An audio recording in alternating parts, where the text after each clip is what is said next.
오늘 하나님께서 우리에게 주신 말씀 역대상 27장부터 29장까지의 말씀 가운데 역대상 29장 11절 말씀입니다. 역대상 27장부터 29장까지의 말씀 가운데 역대상 29장 11절 구약성경 654쪽입니다. 역대상 29장 11절 말씀입니다. 역대상 29장 11절의 말씀을 우리 함께 한 목소리로 읽겠습니다. 시작. 여호와여 위대하심과 권능과 영광과 승리와 위엄이 다 주께 속하였사오니 천지에 있는 것이 다 주의 것이로소이다. 여호와여 주권도 주께 속하였사오니 주는 높으사 만물의 머리이심이니이다. 아멘. 자, 오늘은 역대상 27장부터 29장까지의 말씀을 가지고 우리 교재에 나와 있는 제목대로 다윗의 내각과 성전 건축 준비, 다윗의 내각과 성전 건축 준비라는 제목으로 말씀의 은혜를 함께 나누도록 하겠습니다. 우리 교재에 나와 있는 포인트를 함께 읽어보겠습니다. 126쪽입니다. 시작. 다윗은 다음 대를 위하여 현명한 이들로 전체 내각을 구성하고 성전 건축을 위한 재료들을 치밀하게 준비합니다. 아멘. 예, 이제 우리 오늘 역대상 마지막 세 장을 함께 읽게 됩니다. 이제 오늘 읽게 되면 이제 역대하로 넘어가게 되는데요. 오늘 우리가 마지막으로 읽을 세 장의 말씀은 이제 22장부터 우리가 함께 보았던 역대기에만 있는 특수한 자료였습니다. 사무엘 하에서는 볼 수 없는 그런 자료죠. 잠깐 우리가 한번 어떤 내용인지 보면 22장에 성전 건축을 위한 준비 내용들이 나왔었고, 또 23장부터 26장 어제 우리가 보았던 것에는 이제 성전이 건축된 이후에 그 성전에서 누가 어떻게 무슨 일들을 봉사할 거고 섬길 것인가, 그러한 어떤 성전에서 봉사할 제사장들과 레인들의 조직을 정비한 내용들을 이제 함께 살펴보았습니다.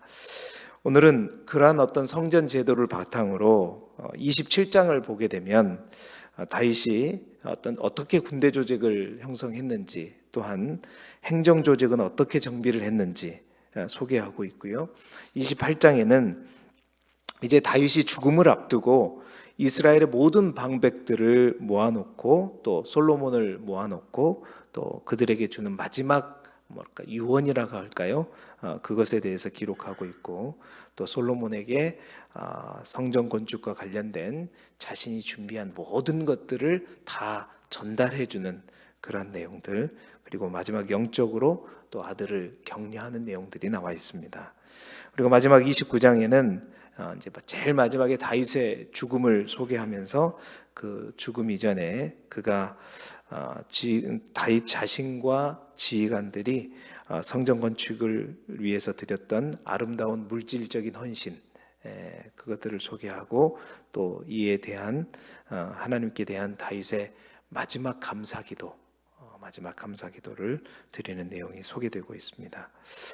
오늘 27장부터 29장까지 여러분이 읽어보시면 알겠지만 정말 이스라엘 백성들에게 있어서 왜 그들이 다윗 하는가, 정말 어떤 지도자와 비교할 수 없는 가장 정말 위대한 왕이요 또 지도자요 그런 리더자의 모습을 잘 보여주고 있다는 것이죠.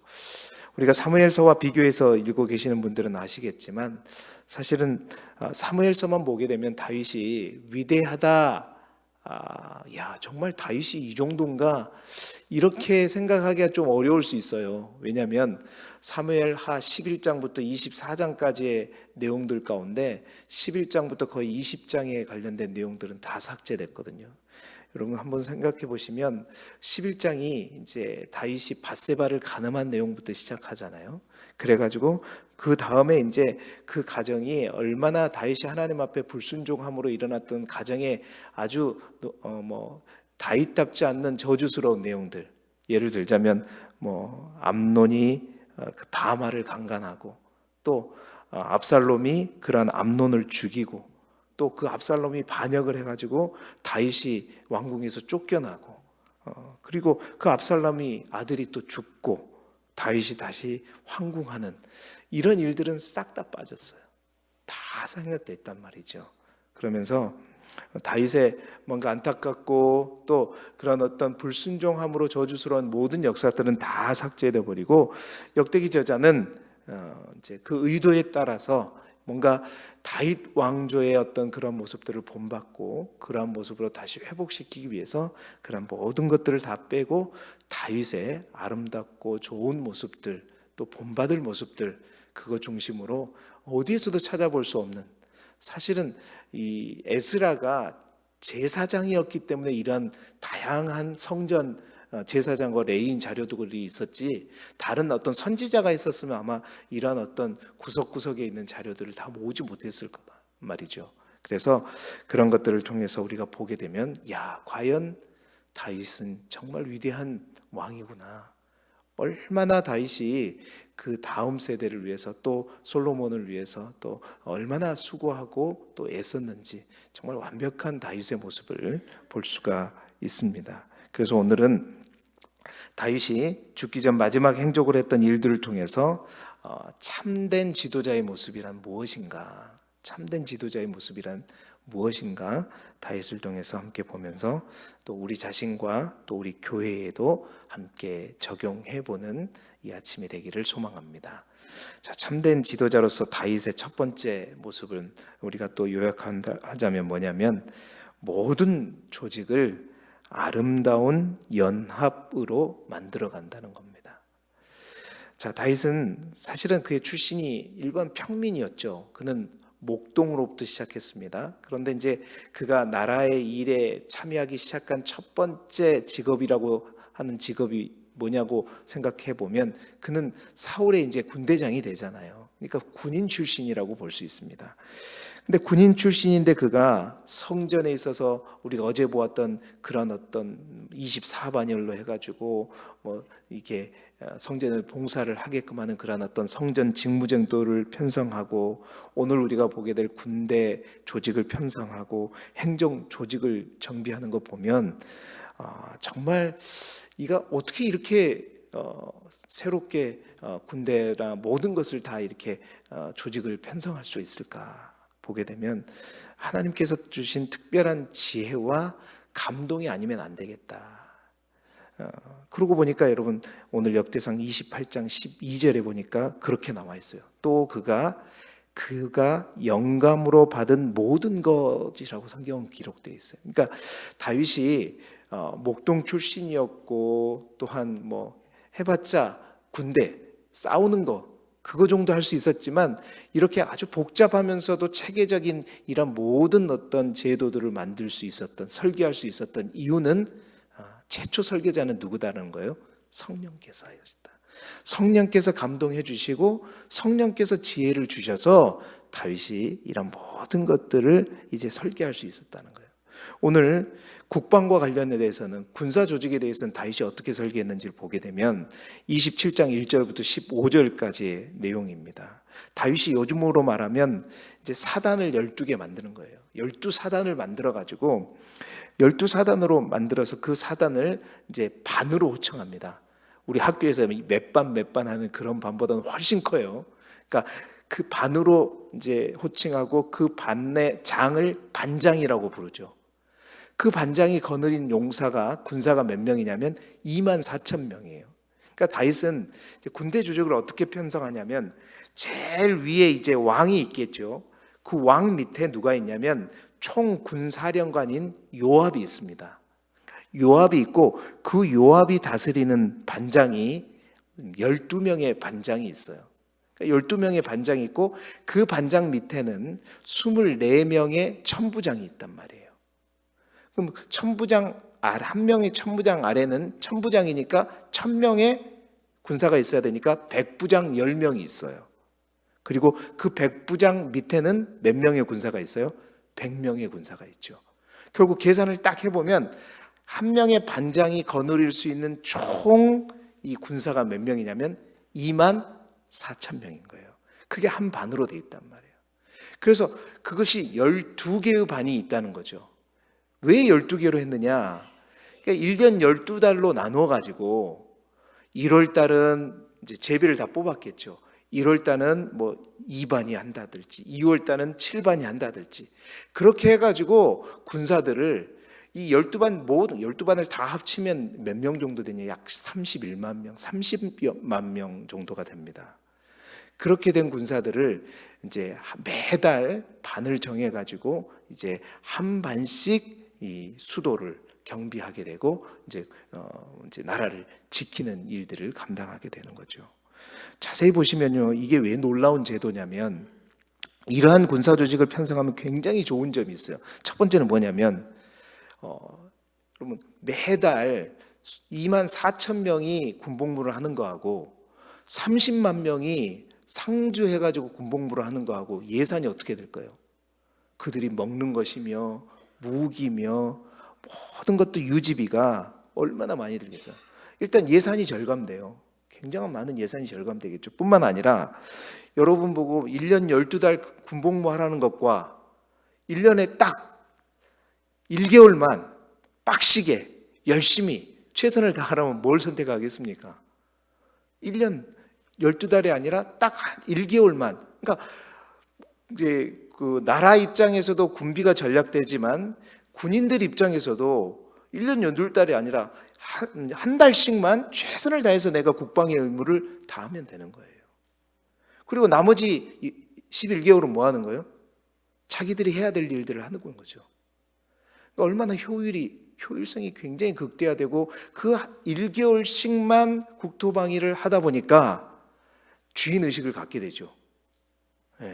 그리고 국가에 있는 모든 사람들이, 모든 용사들이 함께 그 의무를 지고 있기 때문에 다 같이 주인의식을 가지고 나라를 지킬 수 있는. 그러니까 자세히 생각해 보면 굉장히 뛰어난 설계입니다, 이게.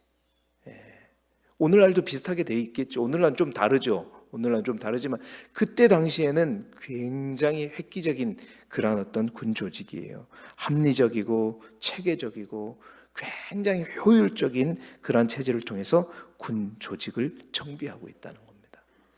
여러분, 이러한 조직과 편제의 방법은 어제 보았던 우리가 성전 제도에서도 마찬가지였잖아요.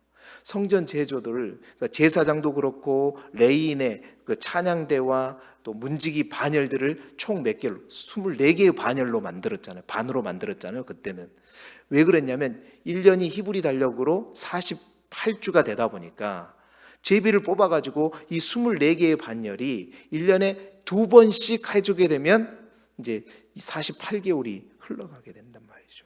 똑같아요. 굉장히 체계적이고 조직적으로 효율적으로 그 일들을 감당할 수 있도록, 지치지 않도록, 그리고 모두가 다 거룩한 부담을 가지고 주인의식을 가지고 할 수 있도록 그렇게 했단 말입니다. 뿐만 아닙니다. 오늘 27장 16절부터 22절은 다윗이 행정조직을 강화시키는데 행정조직을 어떻게 편성하냐면 이때는 또한 기존에 이제 이스라엘이 지파의 연맹으로 되어 있지 않습니까? 그 각 지파의 전통적인 특성을 깨지 않아요. 행정 관료를 할 때. 그러니까 지금으로 치자면 약간 뭐냐면 중앙 정부가 있고 각 지파의 그 지파를 다스리는 행정 지휘관을 따로 두는 거죠. 그래서 그 지파의 고유의 어떤 그것들을 인정하면서 중앙에서만 그것들을 관리하는, 그러니까 지방 자치제와 같은 그런 모습을 띠고 있습니다. 그러니까 다양성을 인정하면서도 또한 통일성을 만들어가는. 정말 다윗이 어떤 실무적인 면에 있어서도, 영적인 면뿐만 아니라 실무적인 면에 있어서도 그 거대한 제국에 비해서는 거대하지는 않지만 그 나라를 얼마나 체계적으로 또 효과적으로 또 실용적으로 관리하고 또 이끌어 갔는지를 볼 수 있는 모습이죠. 공동체를 가장 효과적으로 극대화시켜서 이끌어가는 그러한 모습. 여러분, 참된 지도자의 모습이 그런 겁니다. 참된 지도자는 그러니까 어떤 모든 일들을 할 때도 자기 혼자의 힘으로 자기가 다 그것을 하는 것이 아니라 효과적으로 부서를 세우고 조직을 만들고 또 그걸로 인해서 어떤 한 사람에게 모든 어떤 짐이 다 가지 않도록 하면서도 똑같은 어떤 동일한 주인의식을 가지고 또 나 또한 나는 소외되지 않았다 이런 마음을 갖게끔 하면서 모든 공동체원들이 함께 아름다운 연합을 이루어갈 수 있도록 만들어가는 지도자. 이게 참된 지도자요 조직의 리더자라는 거죠. 여러분, 우리 교회도 그러한 아름다운 연합이 이루어질 수 있기를 소망합니다. 그렇게 되기 위해서는요, 최소한의 조직이 필요하고 행정도 필요해요. 그리고 법도 필요한 것입니다. 그러니까 그러잖아요. 이게 목회도 그런 거예요. 1000명이 되는 교회에서 사역해 보신 목회자들이 1000명까지 부흥을 시킬 수가 있어요. 그런 말들을 많이 해요. 그러니까 한 번도 그런 데에서 조직에서 어떤 해보지 않는 사람이 이제 영성이 좋다고 딱 처음에 막 큰 교회를 딱 오게 되면 그 교회가 어떻게 돌아간지를 몰라요. 그러니까 그걸 파악을 못하기 때문에 제대로 그의 리더십을 발휘하기가 어렵게 된다는 거죠. 이 모든 것들을 행할 때 다윗은 하나님이 주신 지혜를 가지고 철저하게 하나님 성령께서 주신 영감을 가지고 이것들을 계획하고 준비해서 이 나라를 이끌어갔단 말이에요. 성전뿐만 아니라 군사와 또한 행정 조직 모든 면에 걸쳐서요. 시편 133편 1절에 뭐라고 그랬죠? 보라, 형제가 연합하여 동거함이 어찌 그리 선하고 아름다운고. 올바른 지도자, 그의 지도력, 참된 지도자는 혼자 권력을 독점해서 모든 것을 하는 것이 아니라 이렇게 아름다운 연합을 이루어가는 것입니다. 아름다운 연합이 우리 길쭉의 공동체 안에도 있기를 주님의 이름으로 축원합니다. 두 번째로 다윗은 어땠냐? 다윗은 끝까지 공동체의 미래를 염려합니다. 미래를 바라본다는 거예요. 참된 지도자는 그렇다는 겁니다. 28장을 우리가 보게 되면 다윗이 죽음을 앞두고 이제 남기는 유언의 내용들이 나옵니다. 28장 1절에 보시면 다윗이 공식적으로 소집한 마지막 총회와 같은 그러한 모습을 보여줘요. 이스라엘의 모든 대표들을 예루살렘으로 싹 다 소집합니다. 다윗이.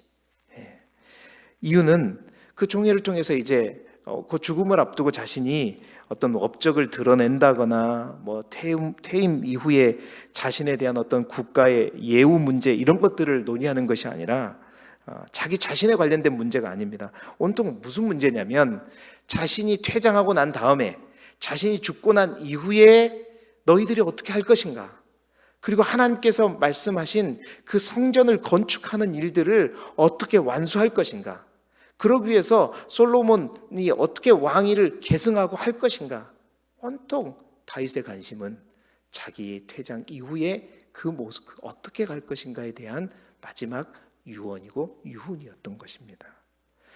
28장 8절에 보시게 되면 다윗이 이제 많은 지휘관들에게 마지막 예언서를 하고 있어요. 28장 8절에 보게 되면 뭐라고 얘기냐면 이제 너희는 온 이스라엘 곳 여호와의 회중에 보는 데에서와 우리 하나님이 들으시는 데에서 너희 하나님 여호와의 모든 그 계명을 구하여 지키기로 하라.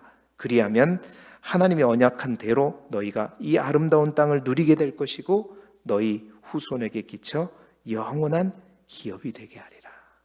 그러니까 자신의 지금이 아니라 이후의 모습에 대해서 관심을 갖고 너희들이 정말로 열심히 하나님의 계명을 지키고 정말로 솔로몬 옆에서 잘 왕을 도우면서 하나님의 계명들을 잘 지키고 따라라. 그러면 하나님께서 나에게 약속해 주신 모든 다윗의 언약이 그대로 이루어질 것이다 말하고 있고요.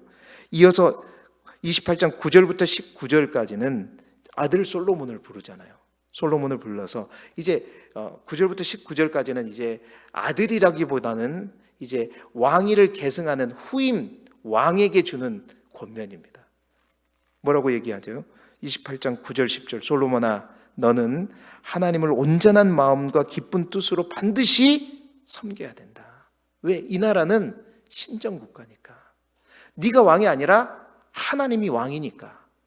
그래야 되고 하나님은 모든 마음을 감찰하시는 분이시다. 그리고 하나님은 모든 의도를 다 아시는 분이시다. 그러니까 그 말은 뭐야? 하나님 속이려고 하지 마라. 절대 하나님 앞에 속이려고 하지 말고, 그래서 네가 만약 하나님을 찾으면 하나님께서 너를 만나 주실 것이고, 네가 하나님을 버리면 하나님이 너를 영원히 버릴 것이다. 그러니까 너는 삼갈지어다 명심해야 된다. 하나님이 너를 택하여 성전을 건축하게 했으니 이제 힘써서 네가 해야 될 그 일, 하나님께서 말씀하시고 약속하신 그 일들을 반드시 이루어라. 후임 왕으로서 아들에게 권면을 하고 있는 것입니다. 그러면서 자신이 그간 준비한 이제 성전 구석구석에 관한 설계도 있죠. 저는 설계를 해본 사람이지만 이 설계가 만만치가 않거든요. 이거 다윗이 어떻게 이 설계도를 그렸을까? 성전 구석구석에 대한 모든 설계도를, 그러니까 도면을 그렸다는 거예요. 몇 규빗, 몇 규빗, 몇 층, 몇 층. 이게 다 다윗이 설계한 설계도. 그 모든 설계도와 이제 그러면서 하나님의 영감으로 받아 기록한 모든 것. 이 성전에 나중에 우리가 이미 봤던 이 제사장과 레위인들 직무를 어떻게 할 것이고 또 몇 반열로 어떻게 할 것인가, 이런 모든 것까지 다 넘겨주는 거예요. 성전 건물의 설계도일 뿐만 아니라 운영의 설계도뿐만 아니라 또한 심지어는 성전에 쓰이는 기구를 만드는데 금과 은을 몇 그램씩 무게를 얼마나 할 것인가, 이것까지. 여러분, 이거 인간이 어떻게 만들어 보지도 않았는데 어떻게 이걸 설계할 수 있어요? 그걸 가르쳐 줄 수 있어요. 하나님께서, 성령께서 해주신 거죠. 그래서 그렇게 자세하게 다음을 위해서, 다음 세대를 위해서 준비하고 또 해주는 거예요. 뿐만 아니라 이제 28장 20절부터 21절까지는 이제 아버지로서 정말로 막중한 큰 일을 맡은 아들, 여기는 아들을 향한 마음이에요. 아버지의 마음으로 뭐라고 얘기하냐면, 여러분 한번 보십시오. 20절 21절에 보면 너는 강하고 담대하여 이 일을 행하라. 두려워하지 말라. 이 말은 뭔 말이에요? 옛날에 그 모세가 이제 여호수아가 두려워할 때 하나님께서, 모세도 말했지만 하나님께서 여호수아에게 했던 딱 그 말이잖아요. 그 말은 지금 얼마나 큰 부담이 있겠어요. 이 성전을 지은다는 일이 처음 있는 일이잖아요.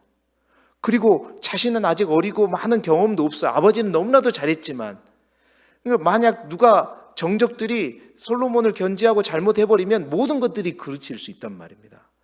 많은 것들은 받았지만 내가 그걸 제대로 할 수 있는, 딱 여호수아가 느꼈던, 모세 이후에 여호수아가 느꼈던 그런 부담감. 그래서 딱 말씀도 딱 그 말씀으로 주잖아요. 뭐라고 해요? 두려워하지 말며 놀라지 말라. 성전 공사를 마칠 때까지 하나님이 반드시 너와 함께 할 것이다. 너를 떠나지 않을 것이다. 너를 버리지 않을 것이다. 하나님뿐만 아니라 제사장, 레위 사람들도 너를 도울 것이고, 모든 공사에 유능한 기술자들도 기쁨으로 너와 함께 할 것이고, 그리고 모든 지휘관들도 온전히 너를 따를 것이니까 걱정하지 마라. 아들에게 권면하는 거예요. 여러분, 정말로 한 사람의 제대로 된 지도자가 그 나라와 그 나라의 미래를 어떻게 변화시켜 가는가를 우리가 성경을 읽어보니까 정말 알 수가 있죠. 다윗은 자신의 때뿐만 아니라 그 이후에까지 바라보면서 설계하고 정말 최선을 다해서 준비하고. 여러분, 우리는 보통 그러잖아요. 내 당대에서 열매를 거둘 수 없는 것들은 소홀히 하게 되는데 다윗은 그게 아니잖아요. 그건 나의 업적이 또 아니잖아요. 자기는 준비만 해주고 아무것도 결실을 못 맺으면 그 모든 영광은 누가 다 가져요? 후임이 갔잖아요. 그러나 그 다음을 위해서 최선을 다해서 준비하는 이러한 모습, 철저하게 기도하고, 기도했으니까 성령께서 영감을 주셨잖아요. 철저하게 기도하고 철저하게 준비해 주고, 그러면서 이 다음 세대들을 준비하는 이 모습, 여러분 참된 지도자가 바로 이런 모습이다라는 거예요. 이러한 교회 지도자들이 정말 우리 한국 교회에 많아지기를 바라고, 또한 우리 교회에 저를 비롯한 우리 당회를 비롯한 모든 지도자들이 이러한 오늘뿐만 아니라 미래를 준비하면서 모든 사역들을 준비해 갈 수 있기를 소망합니다. 그래서 지금보다 앞으로가 더 기대되는 우리 대한민국, 그리고 지금보다 앞으로가 더 기대되는 우리 길드교회가 될 수 있기를 주님의 이름으로 축원합니다. 마지막 세 번째로, 다윗은 아름다운 모범으로 사람을 움직인다는 거예요. 공동체, 많은 이들이 절대적으로 충성하고 헌신할 수 있게끔 그 공동체를, 조직을 움직여가는 가장 강력한 힘이 무엇인가? 왕이라는 직분인가? 아니면 지식인가? 언변인가? 어떤 논리인가?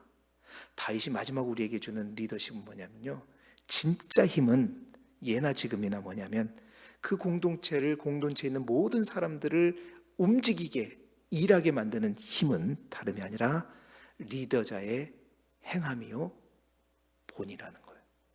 모범이라는 겁니다. 어쩌면 오늘 말씀은 다 저에게 주는 말씀이라고도 볼 수 있지만, 여러분들도 한 가정의 리더자이고 여러분이 속한 모든 공동체 리더자일 수 있잖아요.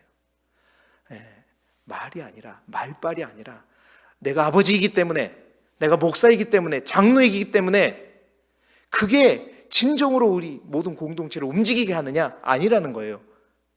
정말 내가 행함으로 먼저 솔선수범하고.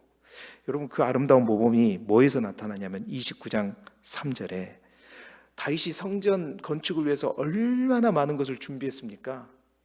많은 것을 준비하고 설계도까지, 모든 것까지 다 준비했으면서도 다윗이요, 마지막에 자신이 가진 사유재산, 그 사유재산인데요, 성경에 보니까 29장 3절, 4절, 5절에 보니까 오빌의 금, 오빌의 금이라는 것은 이제 거의 금산으로 알려진 오빌에서 이제 가져온, 물 건너온 금이에요. 아주 최고의 금을 말하는 거예요.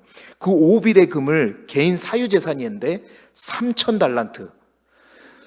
제발 그런 3,000달란트 절반, 뭐 요만큼이라도 저한테 떨어지면, 여러분 3,000달란트면 1달란트가 약 33kg, 34kg예요. 그럼 3,000달란트면은 약 100톤이 넘어갑니다. 금이 100톤이 넘어간다?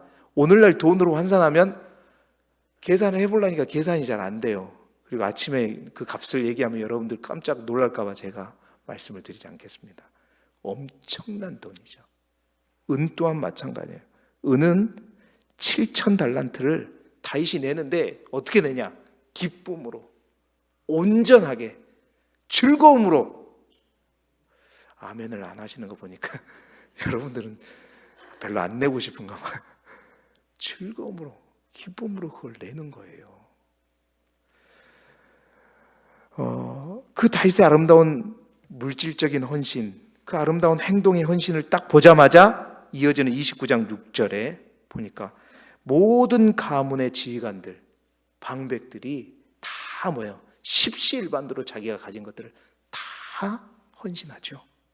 그 보면, 내용이 보면 다 즐거이 드리되 기뻐하며 드리고 성심을 다해서 드리고 자원해서 드렸다. 여러분, 왕이라고 해서 너 내!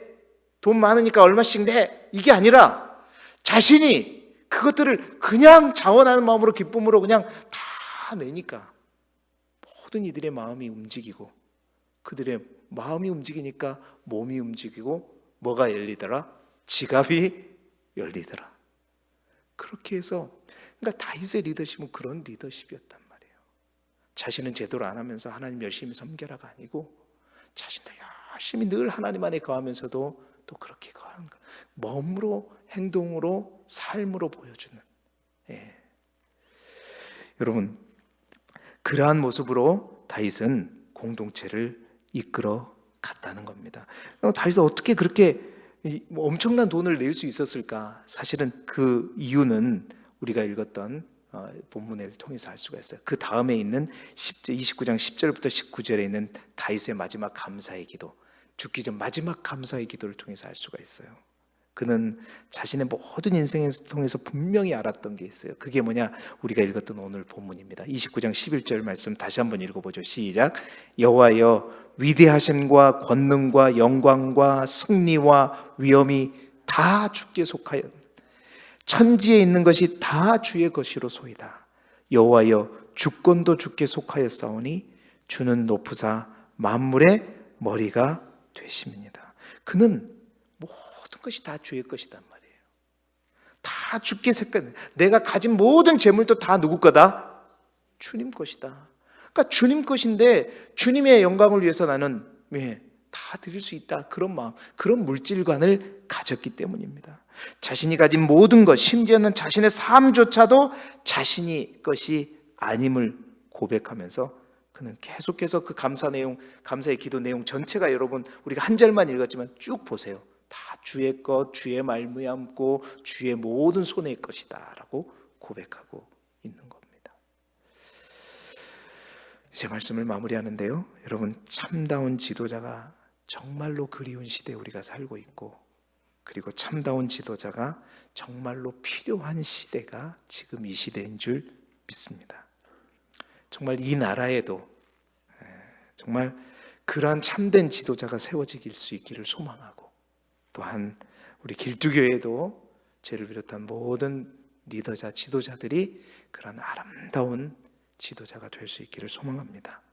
아름다운 연합으로 이끌어가고, 또한 현재를 통해서 미래를, 다음 세대를 바라보면서 준비하는 그런 리더십을 발휘하고, 삶으로, 행함으로 본을 보이는 그러한 리더십을 통해서 정말 우리 길두교회가 하나님이 기뻐하시고 지금보다 앞으로가 더욱더 기대되는 아름다운 믿음의 공동체가 되기를, 또 여러분 가정도 마찬가지고요, 그런 가정이 되시기를 주님의 이름으로 축복합니다.